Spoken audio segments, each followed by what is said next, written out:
C'est le combat d'une mère pour son fils. Proches et amis sont venus la soutenir pour qu'elle reste debout, pour lancer un cri d'alarme sur l'état de la psychiatrie. La marche blanche a relié ce matin l'hôtel de ville au parking où Florent Baldi a été retrouvé mort. Diagnostiqué schizophrène à 24 ans, il a enchaîné les hospitalisations. Pour sa mère Claudine, il est urgent de dénoncer les carences dans la prise en charge des patients. Aujourd'hui, j'aimerais que ce qui est arrivé à mon fils, ça serve à éveiller les consciences, que les gens se rendent compte de ce qui se passe avec nos jeunes. Je vois le cas de mon fils, il était à l'hôpital, on lui donnait un traitement, au bout de quelques temps, pour eux, il était stabilisé, il sortait, pas de suivi à l'extérieur, pas d'accompagnement, ni pour lui, ni pour nous. On ne nous expliquait pas quoi faire. Donc au bout d'un certain temps, mon fils a arrêté le traitement et ça repartait.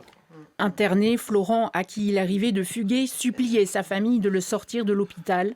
Son frère nous confie s'être senti désarmé. En fait, on se sentait tellement impuissant. On a tous essayé de l'aider, on a toute la famille, vraiment. En plus, on a une famille vraiment soudée. Donc tout le monde, tous les cousins, tout le monde a essayé. Malheureusement, ça n'a pas suffi. Le manque de moyens du secteur psychiatrique n'est plus à démontrer, mais des alternatives à l'hospitalisation existent. L'hôpital, ce n'est pas forcément le lieu où on doit mettre tout le temps les gens. À l'hôpital, il y a des gens qui sont hospitalisés, puis après ils doivent bénéficier de sorties encadrées. Les sorties encadrées, il faut aussi qu'il y ait l'autorisation, et il faut aussi qu'il y ait le personnel qui le puisse encadrer. Donc c'est tout ça qui doit être mis en place, réfléchi, travaillé, accompagné et soutenu.